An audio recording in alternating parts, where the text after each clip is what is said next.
Great. Well, welcome everybody to Open Eco Homes, an initiative by the charity Cambridge Carbon Footprint. I'm delighted so many of you have been able to join us this evening. I'm personally looking forward to finding out a great deal about the fantastic work that Rachel and Jake have been doing upgrading their F-rated home. My name's Antony. I'm a former Open Eco Homes host, and my own story was inspired by other people who had done eco renovations. So it's lovely to be back. A few bits of housekeeping though before we get started. Firstly, hopefully you should all be familiar with Zoom. There'll be controls at the bottom or top of your screen, and they allow you to turn your video and microphone on or off. We will be using the chat. If you've got questions, comments or suggestions, please type them into the chat. Don't unmute yourself. It would be very helpful if you can all stay muted. If we do get noise coming in from a line, we will mute that line. You'll need to unmute yourself if you want to speak in the Q&A. We're recording this video, firstly, I should say that names don't show on the recorded video, but if you do want to change your name, click on the 3 dots next to your video or where you see your name pop up on the Zoom window, and you can rename yourself. But if you don't want to appear on the video, please don't come forward to speak or share your video. And I recommend in any case, because there are so many of us on this call, please keep your Zoom camera off unless you're speaking at some point. After the presentation, the slides and the video recording and a summary of the chat, I think, will be emailed in 2 or 3 days by Cambridge Carbon Footprint. This evening, Rachel's going to speak for about half an hour with a break in the middle for questions, and then we'll break again at the end.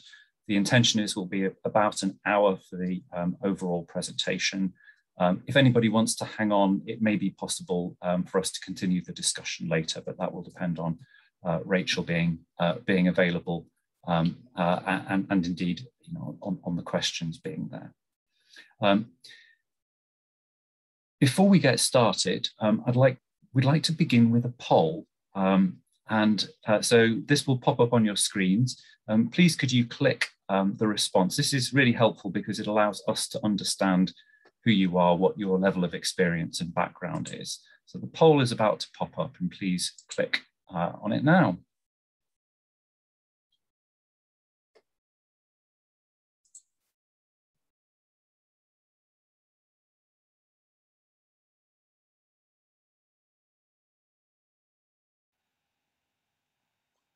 I don't see the poll yet, Anthony.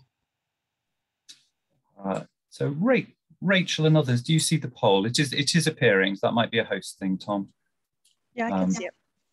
All right, brilliant. We've got lots of answers. So I'm going to end the poll now. So the poll describes people's background. So 11 of the 35 or 30% are looking to start their own project. We've got 7 people from the trade, or 20% from the trade, builders, suppliers, or consultants.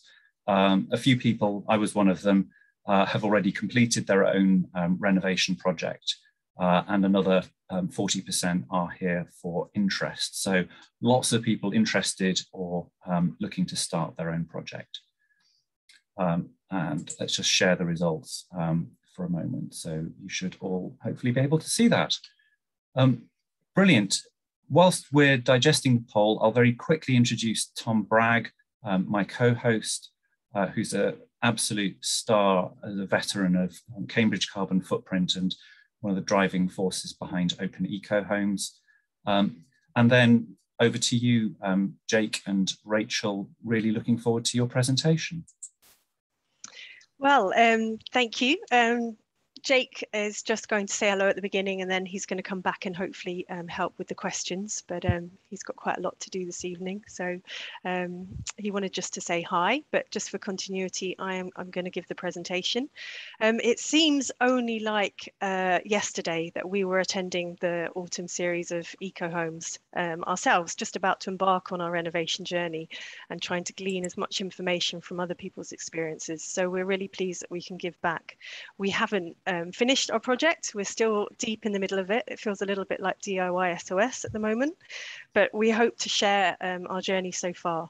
So Jake has previously worked in construction, so he has some knowledge, mainly of groundworks, and I work in construction as a social value manager, so I have a little bit of knowledge of Passivhaus Standards, but by no means are we experts, and we're both working full time, so trying to fit it into evenings and weekends with lots of help from family and friends. So this is the house. This is January 2020 when we first visited the house. And the other thing I wanted to say as well, it does talk about Passivhaus. You can go if you want. It talks about Passivhaus, but we are not aiming for any certification because this is our family house that we're going to live in. So we haven't completed any airtightness test and we cannot claim any particular level or of any standard. But our plans are to save energy over the life of the house. And the other thing is we haven't done any calculations for embodied carbon. So, you know, there is, you know, a lot of materials that go into a renovation, not as much as building a house, but just to bear that in mind, we're talking about, you know, energy saved throughout the life cycle of the house. Where possible, we've reused and recycled, such as the roof tiles, the bricks from the chimney we removed, and some timber. And lots of fittings and fixtures we've purchased secondhand. And we've recycled any waste, and the money for the metal recycled from the plumbing has gone back into our budget. So this is the house. This is the back of the house. It's F-rated. It's a chalet-style bungalow built in 1968 by the previous occupant. He lived there until he was 97. It's not really been updated since it was built. It's a cavity wall with a fibrous insulation, but when we remove the windows, you can see that the insulation has really sunk down into the walls, not really providing much insulation at all. There's 3 bedrooms and a cloakroom upstairs, a kitchen, a dining room and a lounge downstairs, and a large chimney that goes through the centre of the building. It's a single glazed timber windows with lots of signs of rot and subsidence as well in the floors, but not in the walls. An oil-fired boiler, and interestingly, the tank, it took us a while to realize this, the tank is in the house. There's a door outside which goes into a cupboard, and the oil tank is actually attached to the house, which, as you know, probably doesn't meet building regs now. So yeah, a bit of an issue, but this is where we started. So you can see the boiler, you can see the bathroom.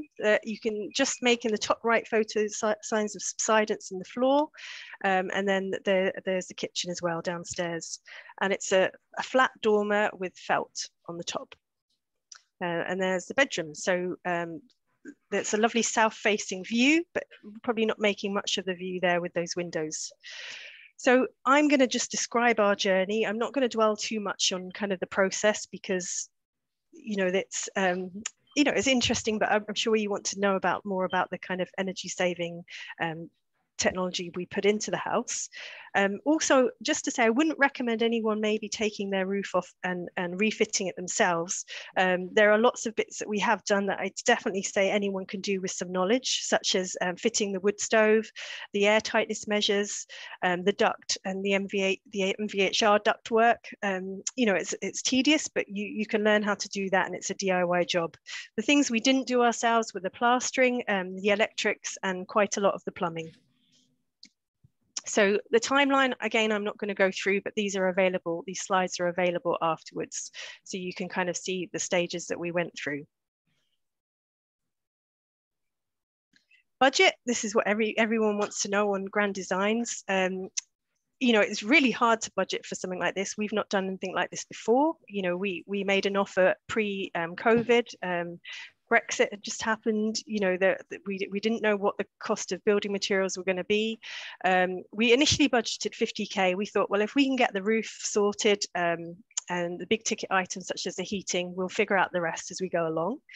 So here is a list of kind of the big costs. The biggest costs were our windows, and we went for really kind of high quality Passivhaus timber windows, triple glazed, with a really low U rating.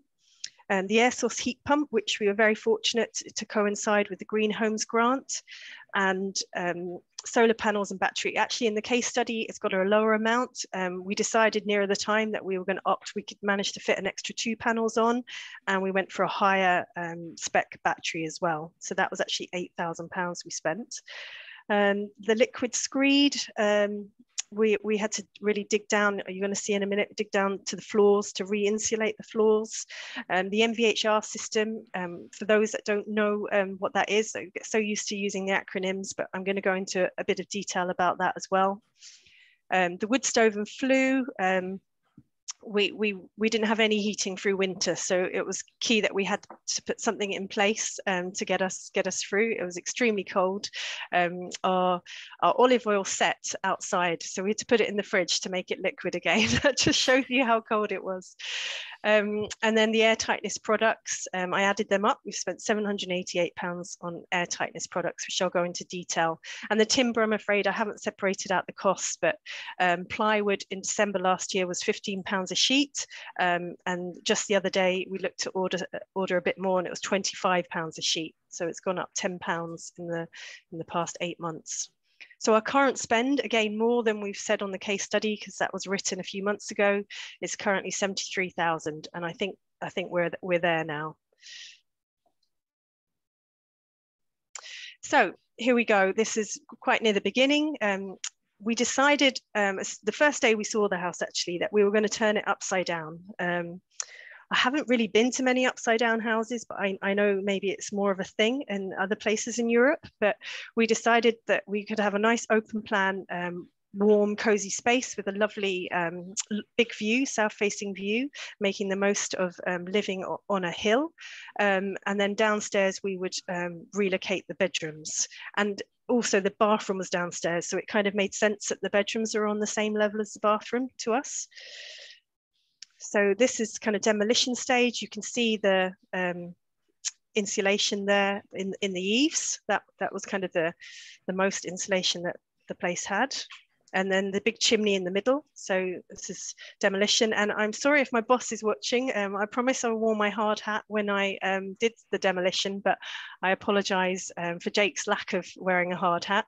I guess that is another thing you can kind of get away with when you're doing DIY. Whereas if you had a building company come in, there'd be less of those shortcuts that you could make.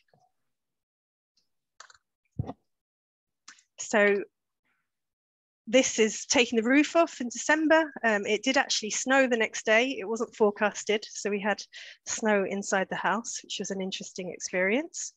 This was a big day for us. So this is in December, very tricky because it was lockdown. We had to get this steel up on the roof with limited resources. And thanks to Keith Collier Engineering, they did lend us a couple of genies to lift the steel work. But this was our first big mistake during the renovation. So we got the steelwork up and Jake was looking out at the setting sun, and he realized that his eye line was not below the steels. So in essence, he wouldn't be able to see through the window. He is 6'5", but that is not what we had intended. So in actual fact, we had made a mistake. We had measured the goalpost, and we had taken the internal measurement rather than the external measurement of that steelwork.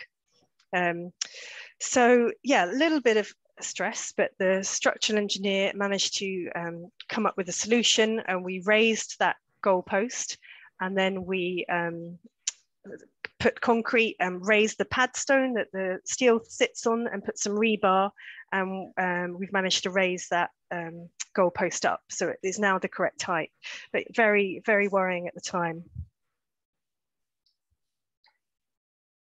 So it's the first roof that Jake had hand cut. I think there was a lot of referring to YouTube and ringing up friends, and drawing calculations on the chimney breast. But we got the roof up and signed off by building control in time to put the membrane up. I think it was 5 minutes before the rain started, so very fortunate with the weather there. Jake's 15-year-old son Christopher also helped a lot, particularly during his school holidays recently, so lots to add to his CV. We borrowed some, we've got some secondhand French windows off Facebook Marketplace, so we could have a temporary view whilst we lived in the building until our windows arrived. The wood stove. So yeah, we thought we needed someone qualified to install the wood stove, but you can install it yourself as long as you get the right building control permission. So when you apply for building control, there's an option to have your wood stove signed off, and you need to read Part J of the building regs and really make sure you meet all the requirements in terms of half size and flue height. But we used an online flue design service. You give them the measurements of your roof and eaves, and they design that flue for you and send you the parts, which worked really well. Just to say, it's IVA 5 is the name of the wood stove, and it's a DEFRA compliant one that you can use in smokeless zones. It was our only source of heating, so we were keen to get it installed, although I realise it's maybe not the most sustainable way of heating your house. We're fortunate to have a big garden and lots of fallen trees and wood to burn, but something to bear in mind. So yeah, so it's where we lived for quite a while. We moved the bed upstairs, and that was our main living space for quite a while. So here, I want to talk about the air tightness measures. So we used something called an airtight membrane called Constivat. You can see it there on the ceiling. Constivat 2.3 plus. It's slightly cheaper than Intello membrane. Lots of people use Intello because it's vapor permeable as well as airtight, but we only required airtight as we had a cold roof space above with adequate ventilation for moisture to escape from the insulation. We also ordered 5 rolls of the Tescan Varna tape. You can see the special airtight tape, which to seal the membrane, and 1 tub of the Aerosana Viscon paint. 1 second.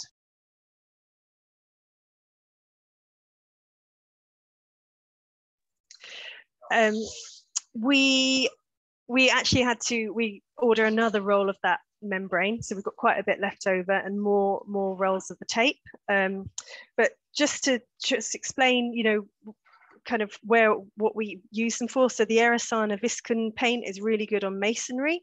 I don't think I've got a photo of that. So on brickwork, you can, you know, just slap it on. It's a really thick kind of gloopy paint, and it can cover holes up to 3 mil. Holes bigger than that, so where maybe waste pipes come through the wall, we used a green gloop, we call it, Orkan F. You get in a gun and just squeeze that into holes. And the thing about that, the difference between other kind of silicons is that it doesn't crack and shrink over time, and it remains airtight. So, you know, we really had to think about our airtight strategy early on and have a continuous airtight perimeter in the house. It was really tricky because of the the sloping eaves. The north face of the house is really hard. You can see here, obviously you've got the cold eaves above half the ceiling downstairs, and the rest of it you've got the second floor. So we just had to really make sure those joists were airtight in every service that went through. And you can see the airtight duct going through the cold roof space and then coming into the room has to be airtight. So it was really, really tedious. It's probably the hardest bit of our renovation, but not hard as in understanding, probably hard as in tedious and getting into small spaces as well. Also that airtight membrane, it really took 4 of us to kind of hold it up and tape it. We initially, you know, we thought the PIR, the foil backed insulation, you know, if we tape that would be airtight, but we were very naive that isn't airtight. You do have to have the membrane as well. And it was really important. We had plasterers actually we put the board up downstairs, but the plasterers put the board up here. And if they screw it in wrong and take the screw out and then try again, that no longer becomes airtight. So you kind of have to go behind them, filling in the holes with the green gloop. And I think they all thought we were nuts, but you just have to explain what your strategy is, because not all trades have come across, you know, such high levels of airtightness. I think building regs don't require such a high level. So anyway, moving on. So yeah, this is after the plastering. Big day, windows going in March. We used Green Building Store for our windows. Really pleased with the whole service they've offered. We also use them for our ventilation system design. And as a Windows customer, you do get 10% off for the MVHR design. But we wanted we looked at various companies, and we wanted a company that was going to install this large window for us. We didn't want to have a different supplier and a different installer, because we could potentially foresee lots of problems with this window. We had to build that large opening, and the windowsill was put in after the windows were ordered. So we needed the measurements before we had that hole, if you see what I mean, because we didn't want to take everything off and not be watertight or weatherproof for very long. So yeah, it was challenging, but it all worked well.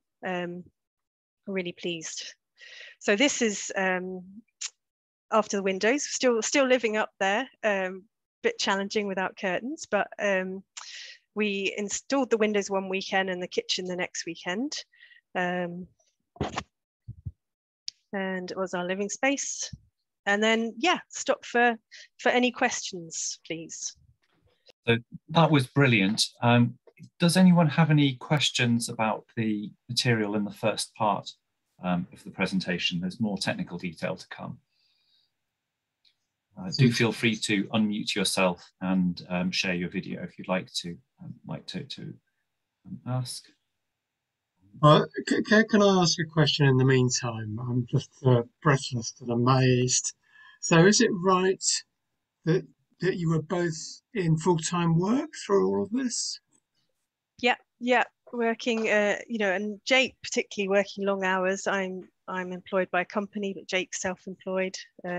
Just asking about our work hours, and I mean, we were tiling till quite late last night, weren't we? And I think it was only about 8:15. Oh, 8:15. Okay, not that late, but yes, I can see my mum's online, but we've been very fortunate with family and friends kind of cooking for us and supporting us. So yeah, we're very, very grateful. Yeah. Amazing. So we've got a very quick question. What does a social value manager do, Rachel, if you don't mind saying a little bit?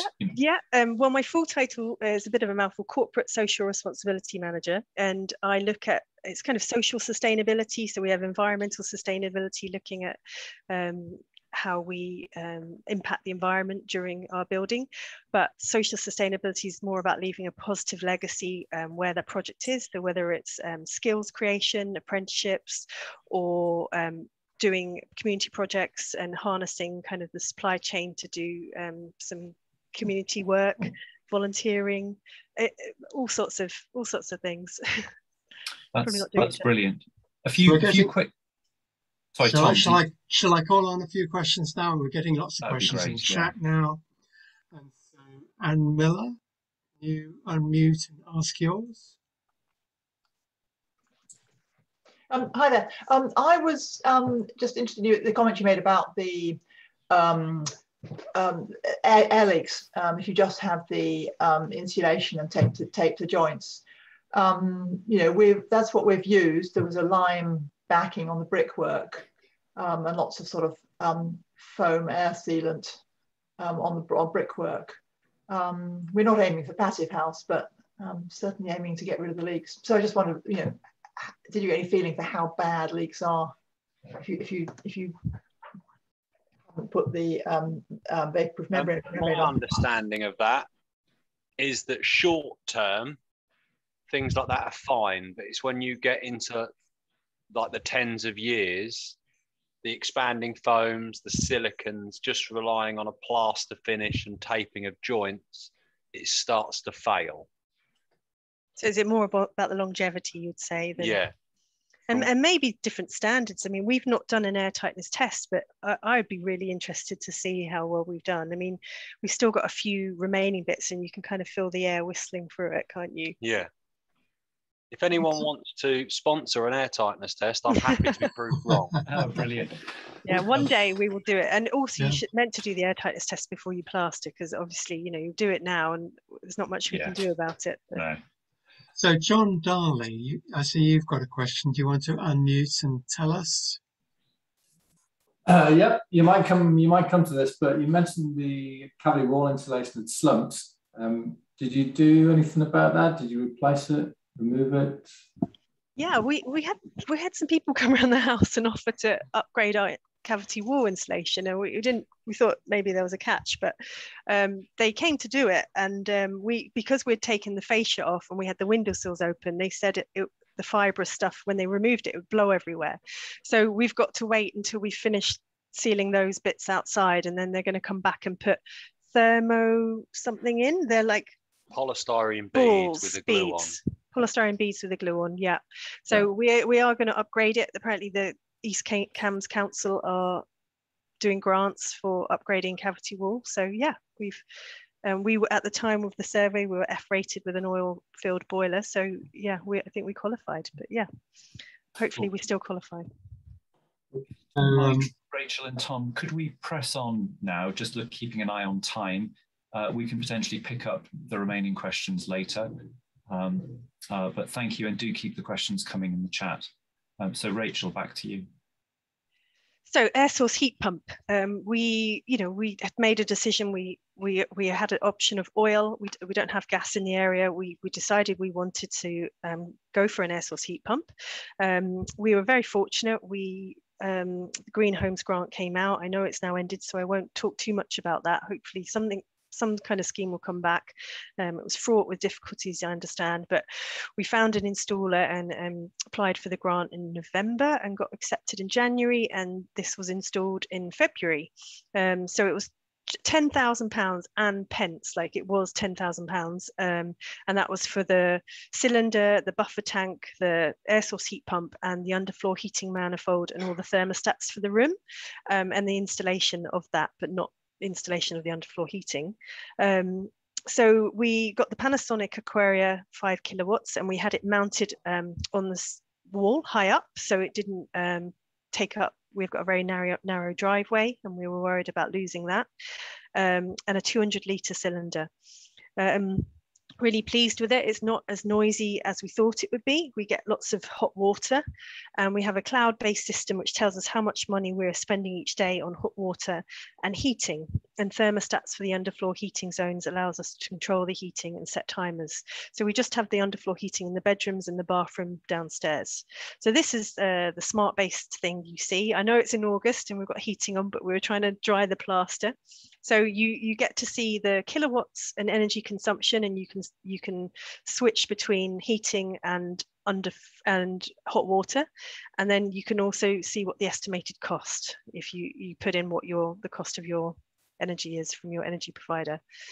So that's really, really useful. And also we did have an issue where after a power cut, it went really high consumption, and you know, Clarity Heating came round and told us that it was stuck on sterilization. So it's really fortunate we had that cloud-based system and we could see that and correct it. So meanwhile, in January, the very, very cold months, we dug out the floors. It was two busy weekends, digging out all the old, it was all kind of odd bricks and things, and we had subsidence in the back of the house, which had to be rectified by the vendor before the house was mortgageable, and they did that using block and beam. But we didn't want to have the same problems in the back of the house because the house is on the slope. So we took out all the old hardcore and replaced it with clean MOT type 1 and damp proof membrane and insulation, 100 mil of insulation. The concrete day was quite stressful because the concrete mixer comes and you get them for an hour to barrow the concrete out, and then they start charging after that first hour. And my barrowing skills were much to be desired. the truck driver took pity on me and let me control the mixer while he barred the concrete. So we're ever grateful for him. Second problem, I mentioned the first problem was the steels. The second big problem was our underfloor heating. Jake laid the underfloor heating with help, support from a friend, and we booked the screed day. It was bank holiday weekend in May, and on the bank holiday Monday, we spoke to the screed guy, and he said, you know, make sure it's all pressurized. It needed to be pressurized before screeding. We were told we needed to fill it with water, which we did, but we didn't pressurize it. So unfortunately, we're unable to go ahead with the screed and went to the back of the queue. So we weren't able to live there for a month, which probably was, in hindsight, a gift. It meant that we could have a month stress-free and not worrying so much about it. But it did seem a real issue at the time. So screed was laid. And then I'm going to tell you a bit about the MVHR machine. So mechanical ventilation heat recovery. It's so easy just to use the acronyms. It's kind of the cornerstone, I guess, of a passive house. You do everything to make it airtight, and then you have a problem with air quality because you've got no air coming in and out. So you have to come up with some kind of ventilation strategy. We wanted to retrofit a MVHR ducting and machine. It is hard in a retrofit, but we had, you know, the design of the house with the sloping roof on one side, and there was quite a big space next to the stairs that was unusable. So we thought it would fit in here. So we got the designs. This is the CAD drawings for the ducting from Green Building Store, and there was quite a long lead time. We had to wait 3 months for the design. I'm just going to tell you about MVHR for those that aren't in the know. I wasn't in the know until the autumn series last year, but it provides fresh filtered air into the building, but at the same time retaining the energy it's already been used in heating the buildings. So when you open your windows to let fresh air in, you're letting a lot of that heat escape. But heat recovery ventilation is a solution for an energy efficient building. If it's properly fitted, it provides a constant supply of fresh filtered air, maintaining the air quality, and you shouldn't hear it, you shouldn't notice. It's not like an aircon, it's not a gush of air, it shouldn't make any sound. Quite simply, you're extracting the air from the polluted areas. So that's the green duct on this picture. So it's extracting from the kitchen, the utility, and the bathroom. And it's supplying fresh filtered air to the living rooms, e.g. the bedrooms, the living rooms, study.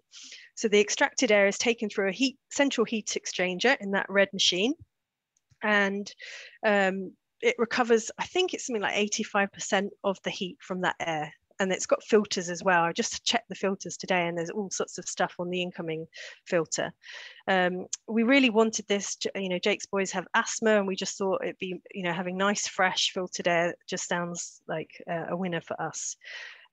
You also have a summer bypass, so it's not a cooling function in summer, but when you get to a certain temperature, we've set ours at 23, it doesn't conserve the air, it just brings in fresh air. You've got to bear in mind that's an average temperature. So if you've got your underfloor heating thermostats to 21, you need a couple of degrees leeway, otherwise you're going to have the heating on and the summer bypass at the same time. If you want to know more, I've put the YouTube thing on, which from the Green Building Store about how to install one, and the pool heat recovery site is quite informative. But yeah, it was really challenging. We had to get into very tight spaces with the ductwork. It was quite difficult working out how everything connected. Once we got the hang of that and the YouTube video from the Green Building Store, it was a lot more useful. There's just some more photos here. This is at the beginning. Until you screwed that ductwork together, it's not rigid, so you have to kind of support it, but you do screw it together once you've got all the lengths and the design sorted. Yeah. There's Jake squeezing in tight spaces. Oh, we also had an issue with this. It had to pass over our shower.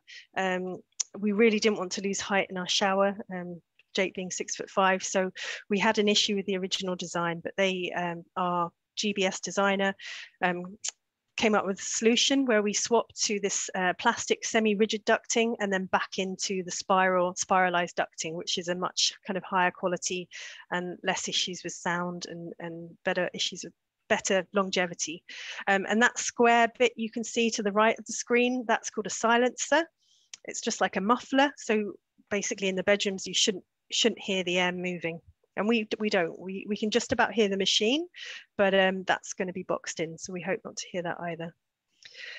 Solar panel install. This happened in August. This is part of the Cambridgeshire Solar Together consortium. Again, you know, we're really pleased that we had that, because we wouldn't know who to choose for our solar panels. You know, it's Cambridgeshire Council did all the research for us and found a company to do it called Greenscape Energy.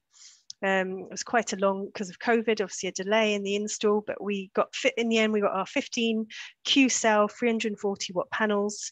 It's a 5.1 kilowatt system. We're very fortunate that we're due south. You need planning permission, I understand, if you've got a flat roof. So we're very keen to change that flat roof dormer for a sloping roof, which we did. And we also have got a 7.2 kilowatt pylon battery in the loft. And the inverter is called Solace, for those that want to know, when we've got a 20-degree incline. At the moment, we're producing more electric than we're using, and it's all going back to the grid for free. About lunchtime, normally our battery is full, and then everything after that goes back to the grid. At the moment, yeah, we're producing more electricity, but we haven't got the heating on, and obviously we've got the long summer days, and obviously that horrible rainy day yesterday, we hardly produced any. So yeah, it really makes you think about it. You know, I try not to put anything on. If I'm doing washing, it doesn't go on to the afternoon. But yeah, it really makes you aware. You get an app as well, which it's really hard not to be obsessive over, but it tells you, you know, how much is you're yielding, how much is going to or from the grid, and how much is going to or from the battery. And lots of pretty statistics, and really nicely you also get a thing at the bottom saying how much carbon you've saved over the life. There we go on the right, environmental benefits, and how many trees you've planted in equivalent trees. So coming near the end, did we achieve what we aimed to do? We're not quite finished. I certainly feel that we did. I've got some before and after photos. We feel that the house feels comfortable. It feels a lot quieter with the triple glazing. The air feels fresh inside. We really enjoy looking out the window at the view on the rare occasions that we're not working. And we're really looking forward to having a cozy winter. There's just some views, some photos of what we've achieved in the last year. I'm just going to quickly show you this walkthrough video. That works. Nope, unavailable. Sorry about that. Don't know why that is. Codec unavailable. Sorry about that. So what's left to do? We've got still got to do the exterior cladding on those dormer cheeks, the fascia and the guttering, some window sills, that cavity wall upgrade still to go, and the patio. Just quickly, the garden was our escape from all the building work. This is it's a lovely long garden. It's what it looked like when we moved in, and this is what it's like now. We've got this centerpiece, which is this beautiful walnut tree, which is 102 years old. And we used the pallets that the windows were delivered on to make a little fence around our veg plot. And our first crop, broad beans. Very pleased with, and the wildflowers we planted in the little orchard at the bottom. So there's some contacts for you, the people, services we used. This will all be available. I think they're on the case study as well. Yeah, and then we've got our blog as well. That's absolutely brilliant, and thank you so much. Is that working? Oh, great. Yeah. Okay, so going through the front door, excuse the mess, still a work in progress downstairs. It's our bathroom with our tapless bath, which we're very pleased with. So our main bedroom with bifolds looking down over the garden. Spare boys' room, spare room. Oh, it's just catching up with itself, I think.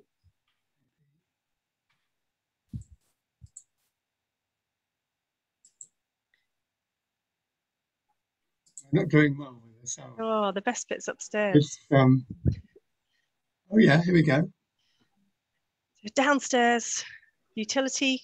We've got another lovely south-facing room, very light. And we dry lined the walls because of the lintel. We didn't want the cold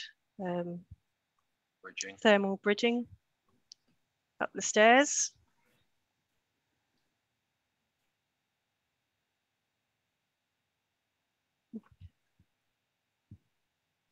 And then we've got the open plan kitchen lounge. We're just in the middle of the flooring. This was done at the weekend. And we've just been delivered our glass balustrade. Obviously, if you open that window, you would fall out. So we need a Juliet balcony there. And then I've got a little office nook tucked around the corner where we're sitting now. There's the tank, taking the door off the painting. We've got a little plant cupboard there. We've got the MVHR machine, which we can now box in. It goes up into the attic and down into that eave, that roof space. You can see the air source heat pump just out the window. We've got that quite close to where the MVHR exhaust and intake. We're a little worried about that, but it's okay. An airtight loft hatch there. There we go. That's it. Great, thanks, Tom. So that was absolutely brilliant, and thanks for sharing it, this kind of warts and all, Rachel. I think it was great to understand some of the things that were difficult, perhaps some of the lessons that you've learned. We've got time for about 15 minutes of Q&A coming up, so I think if that's all right, let's get started. Tom, do you have anything to add or any questions? Well, can I call on Casey Rogers first? I see you asked a question a while ago. Well, Tom is looking. That's one question that I saw. Could you just describe some of the layers of insulation that you installed, Rachel? So, for example, in the roof and in the walls. Oh, I'm not doing it. Oh, there we go.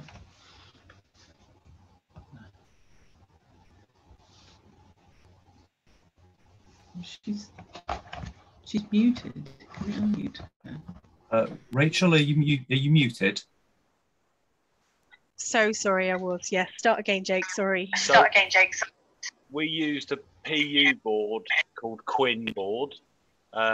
We put 150 mil between the joists of the new roof, and then 25 mil under to stop cold bridging. So it's 175 altogether. So 175 altogether, and then in the diagonals, we put 50 between, because you had to leave an air gap for the old felt, and then 100 over the face. And then the upright walls, we put 100 between and 50 over the face. So the new part that we've constructed is slightly better insulated than the original. You hear that okay? Yeah, brilliant, thank you. Tom, do you have a next question? Okay, so I was calling on Casey Rogers, followed by Dom Reed. You there, Katie? Can you unmute? We are here, and you've just answered our question, which was about the insulation. Let's go on to Dom Reed then. Thank you. Thanks.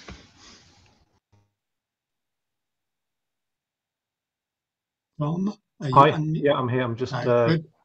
just trying to get things working. So I was curious about whether or not there are any places where you had to do anything specific about handling cold bridges, or like some of like the internal brick walls that you might have coming up and things like that, or yeah, and around the steel as well, that sort of thing. So the main cold bridging issue we had was above the existing doors and windows. They had cast in situ lintels. Concrete So lintels. yeah, so you've got your external facework of brickwork, then the internal blockwork, and the builder formed a box and just poured concrete with rebar into that, connecting the two skins solidly. Yeah, so there's no cavity there. Yeah, so I mean, it's quite common in this age of building. So I used a dot and dab drywall adhesive and stuck on insulation backed plasterboard. We were quite restricted because the house isn't massive. So ideally you could have stuck more insulation over them, but you're just eating into your living space then. Or you could get that really expensive the NASA created gel. There are, but it's beyond our means really. Yeah, I did it more to stop, because we're hoping for a warm, dry house. What I didn't want is somewhere that you could get a damp transfer. Yeah. I mean, I was certainly curious about things like thresholds and things like that are, I guess, tricky to, for example, we have an old Victorian house where we're looking to do something similar, and we have, again, similar sort of situation. There are some cast concrete lintels and concrete thresholds, which I guess we're just going to end up having to take out or deal with in some other way. I don't know. So a concrete threshold below the door, I think would be trickier than above the door. I don't honestly know what I'd have done. Bring the floor up to cover it. Yeah, I don't know, if I'm honest on that one.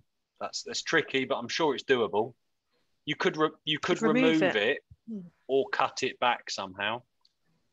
Yeah, I have a suspicion that might be what we end up doing. Okay, thank you. That's been great. I'll move on to somebody else. A couple more questions then, if we've got time. I'm going to call on Alan Chapman, followed by Eamon Dorling. Alan?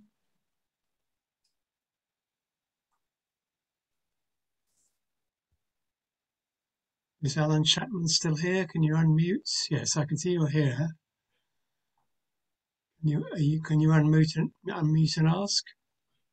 It's a little bit like a seance, a Zoom call. Yes, it is. Okay, well, I think Alan's having trouble unmuting. So how about Eamon Dorling? Are you ready? Yes, thank you very much. Can you hear me okay? Yes. Yeah, excellent. I've got a very similar solar panel set up to yourselves, and I've also got a battery backup. And I'm not on one of these tariffs that enables me to get anything back from the grid. So I don't like anything having to go to the grid if I can possibly avoid it. So I've got one of those clever little boxes which senses when you're sending energy back to the grid, and it will divert it into my immersion heater.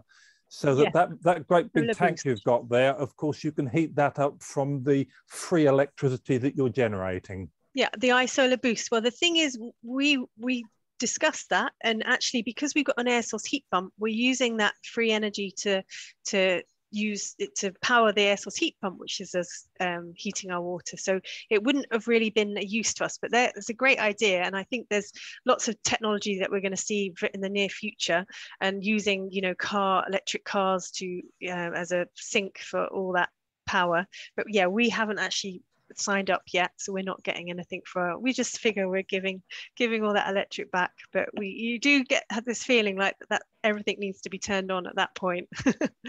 But yeah, no, we're contributing our electric. I don't know where it goes, but someone's getting it. Thank you. So I understand that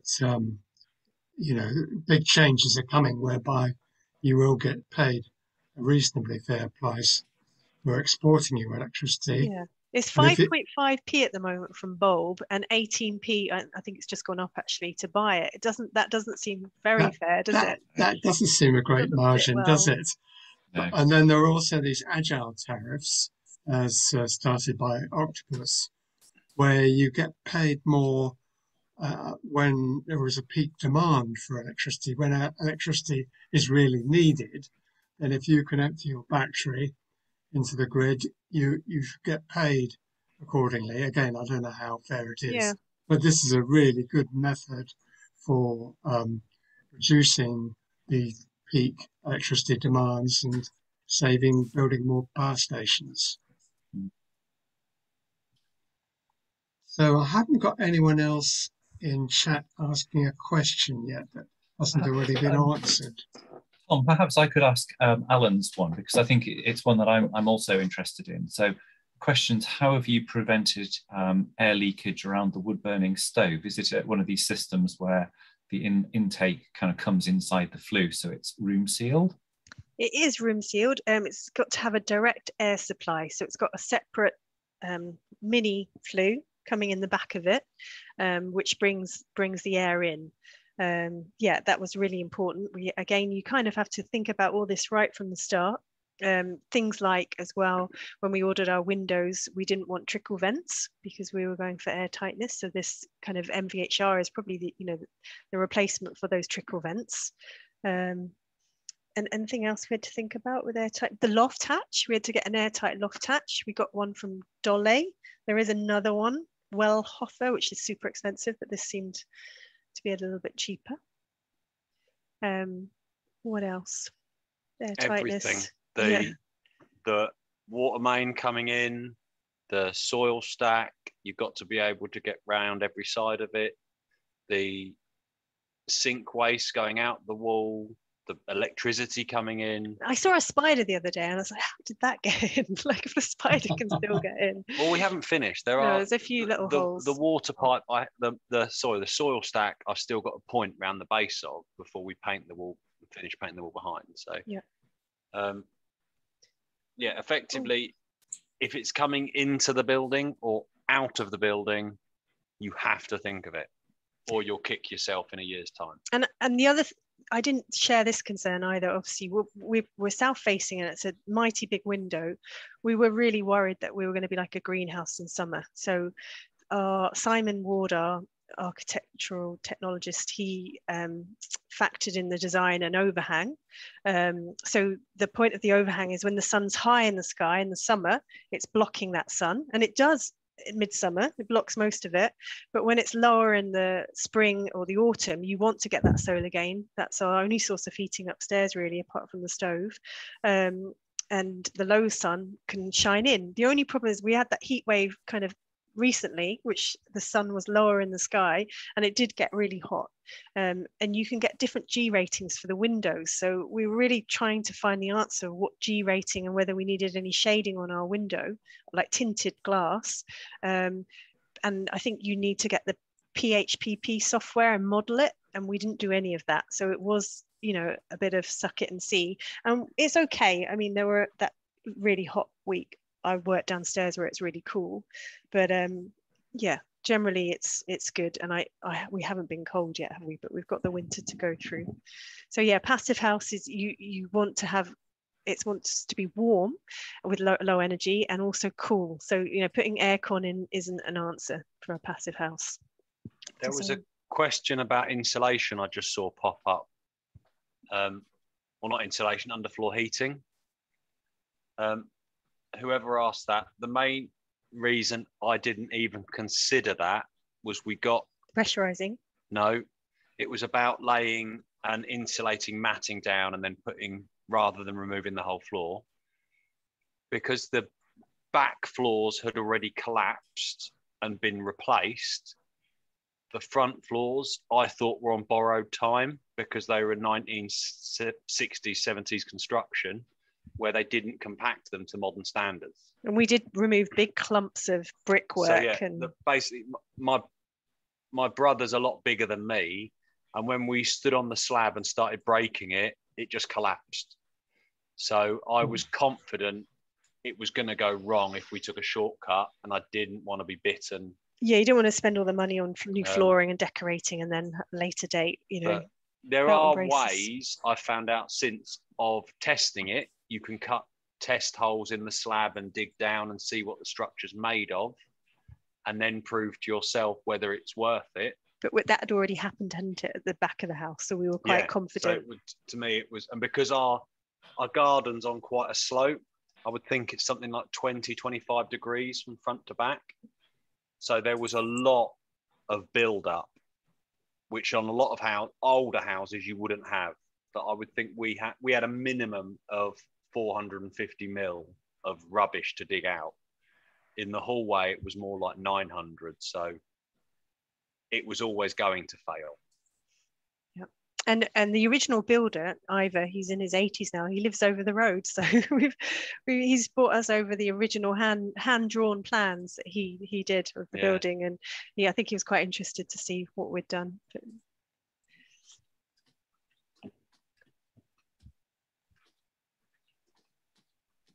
Brilliant. Any more last questions, Tom, or do you think we should wrap up? My PowerPoint is frozen, so I don't know if you're able to show the closing slide of the feedback form, Tom. Oh, okay, yes. Let me try.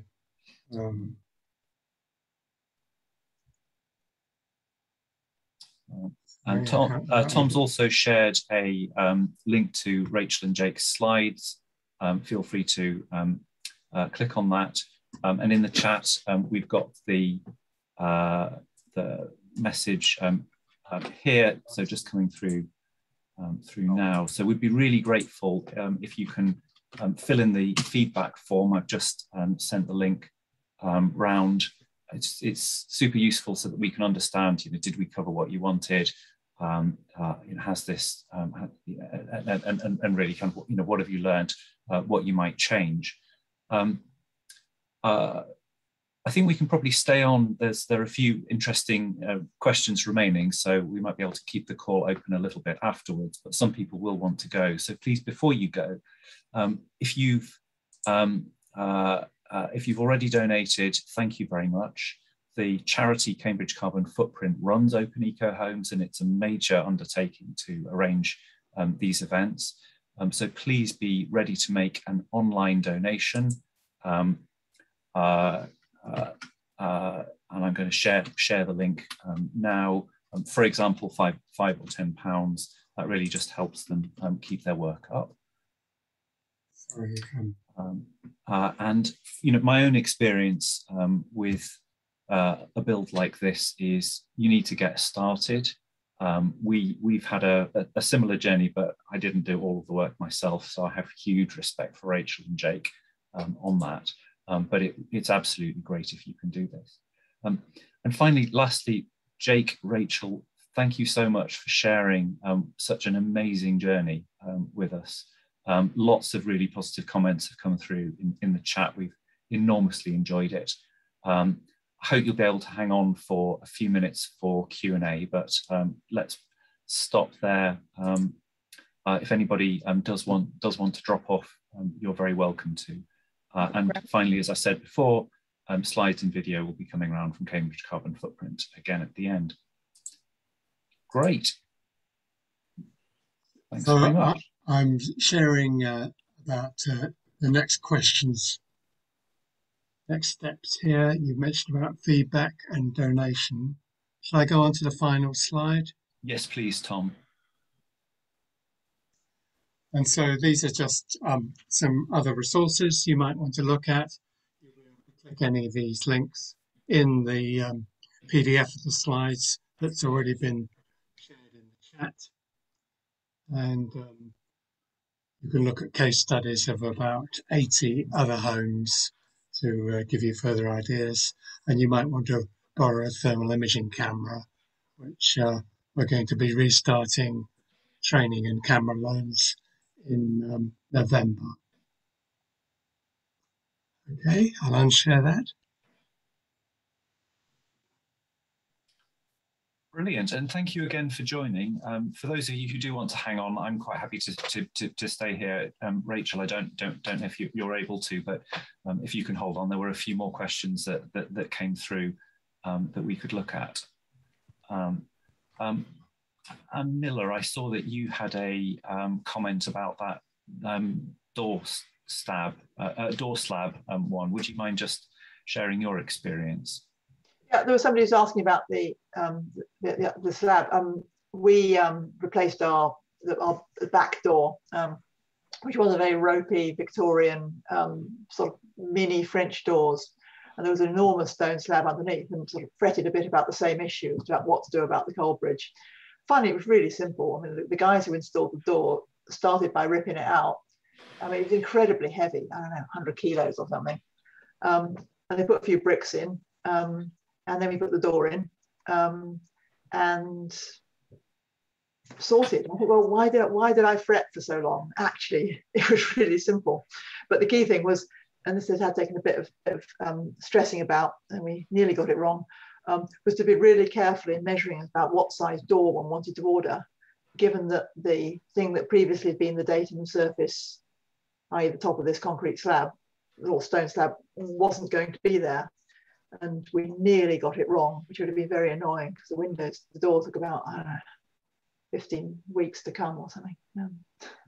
Right, oh gosh, there's a perspective. There was a question from Fiona. Are you there still, Fiona Hughes? Otherwise, I'll ask it. Hello, yes, still here. Hello.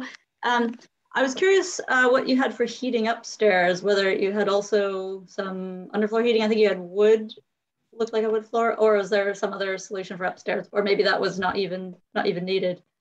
So we figure two things. We've got the solar gain from the windows. We're relying on the sun there. Obviously, that's England. It's not always sunny. We've got the MVHR, which is redistributing heat. It's not a whoosh of air, and it's still, you get temperature differentials, but hopefully that will even it out a bit. And also heat risers.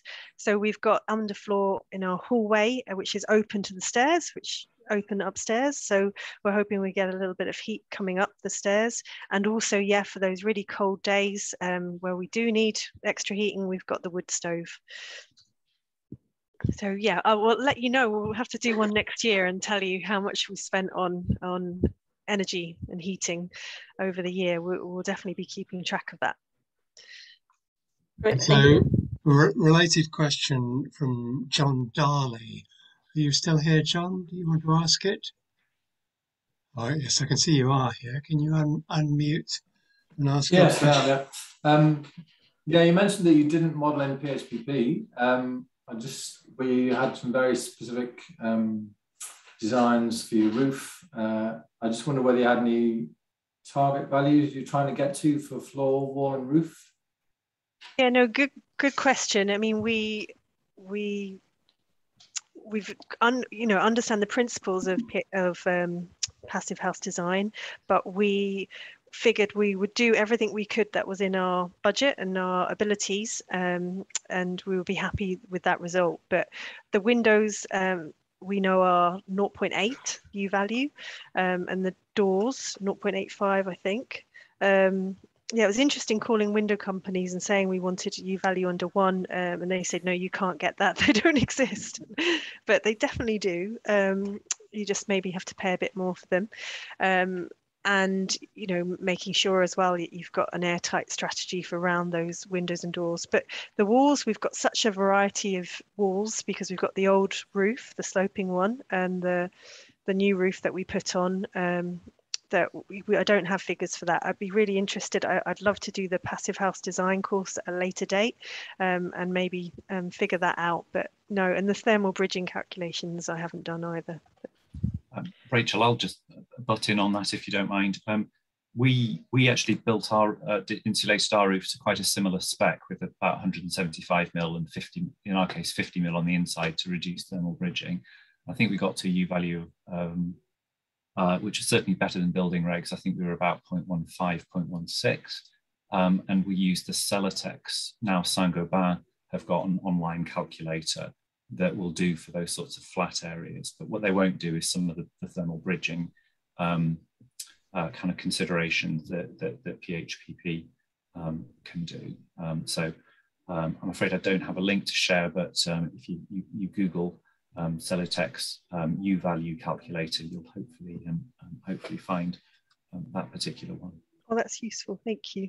And I see someone put in the chat about B's passive house with external blinds. I'll be having a look at that because that might be an option. The other thing we think we might maybe extend the overhang because we could still do that and yeah, think about that.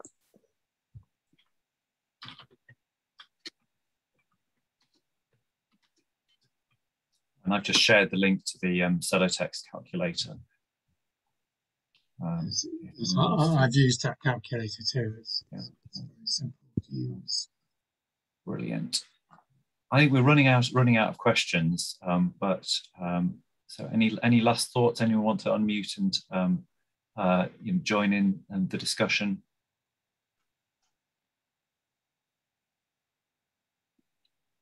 Go for it, Alison. Thank you. I just want to say that was an amazing project, so well done. But I wanted to ask, if you were doing it again, is there anything you'd do differently? Yeah, well, get that steel measurement correct the first time. We said right from the beginning, a really good friend actually, Layla, she said, enjoy the journey, take time to and celebrate those successes. So we had a couple of bottles of bubbly that we opened when the roof was on, I think when the floors went down, and I think we're going to be opening one next week. We've got a big deadline coming up on Friday. We're being filmed for a TV program. I can't really say any more, but yeah, which has been actually another added stress that we probably didn't need.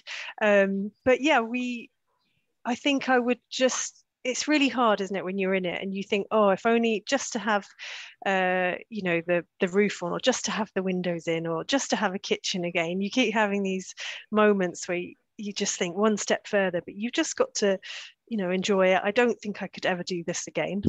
I wouldn't go back, and it's taken its toll, I guess, on ourselves. We're looking forward to the end and getting back to normal routine and normal life. But yeah, I would just say, just take your time. I wouldn't expect anyone to do a project like this in a year. I don't think it's probably that practical.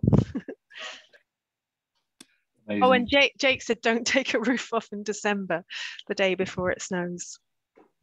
Yeah, good advice. Good. Great. And a question from Anne: did COVID make it harder or easier? Yeah, I mean, we didn't know about the pandemic when we made the offer in January 2020. It would have been great. I was furloughed for 12 weeks, and it kind of would have been more stressful because I wouldn't have known if I'd had a job, but we would have had time to do stuff, more time. We moved in October, so I was back at work and really busy. But COVID, I think it made it hard in getting building materials and trades as well. We did a lot of work ourselves, which we were very lucky. I think if you were relying on builders, it would be hugely difficult. I think builders have been very busy throughout lockdown. It did mean at weekends we had no excuse but to have a horrible time. Yeah, you didn't get any fear that you were missing out. You didn't fear that you were missing out on all these social events, because all these social events are starting up now, and we feel like we're missing out on them. But yeah, so that was good in a way. We just could focus on being at home and getting stuff done. But that's still going up. I mean, we were lucky to have some family and friends to help us lift that. But we had to kind of be socially distant and get that steel up on the first floor. That was very tricky.